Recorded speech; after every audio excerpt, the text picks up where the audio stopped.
pertarungan antara Hang Tuah dan Hang Jebat. Suatu ketika, Hang Jebat berdiri gagah di hadapan istana. Hang Tuah kemudian muncul di hadapan istana sambil memegang kerisnya. Hang Jebat terkejut apabila melihat kedatangan Hang Tuah. Tuah, kau masih hidup? Ya Jebat, aku datang untuk menamatkan riwayat hidupmu. Setelah itu, perdebatan antara Hang Tuah dan Hang Jebat pun bermula. Aku tidak bersalah dalam perkara ini. Kau telah menderhaka kepada Sultan. Dengan perlahan, Hang Tuah menaiki istana untuk bertarung dengan Hang Jebat. Hang Tuah dan Hang Jebat bersedia serta mengeluarkan keris masing-masing. Sebelum Hang Tuah sampai di pintu istana, Hang Jebat bertindak menghalangnya dari masuk ke istana. Engkau takkan dapat membunuhku, Tuah. Hang Tuah dengan cepat melompat ke belakang untuk mengelak serangan Hang Jebat. Hang Jebat mengayunkan kerisnya ke arah Hang Tuah sebagai tanda amaran. Lalu, Hang Tuah menyuruh Hang Jebat turun ke tanah.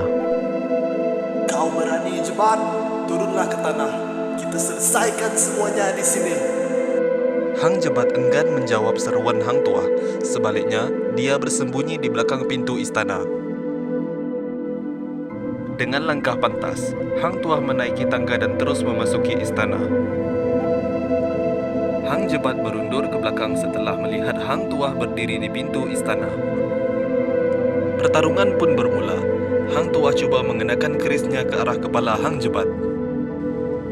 Namun begitu, Hang Jebat dapat menahan serangan Hang Tuah dengan menggunakan perisai kecilnya. Hang Tuah dan Hang Jebat saling melompat untuk mengelak serangan masing-masing.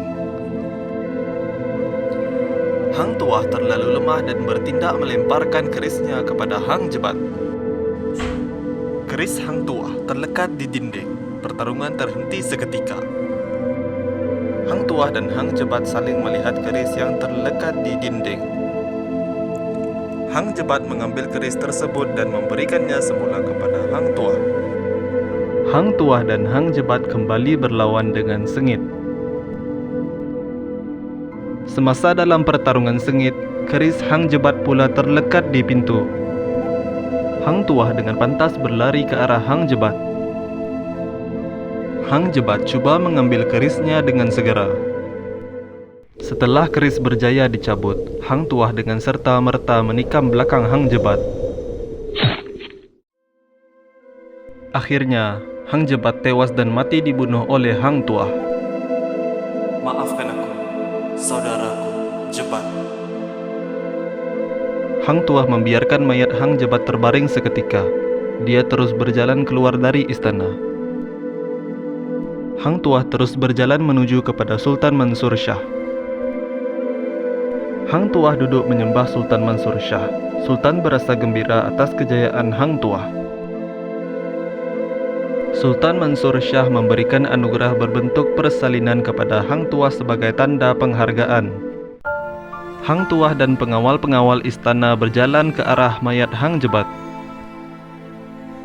Hang Tuah mengangkat mayat Hang Jebat lalu membawanya keluar dari istana.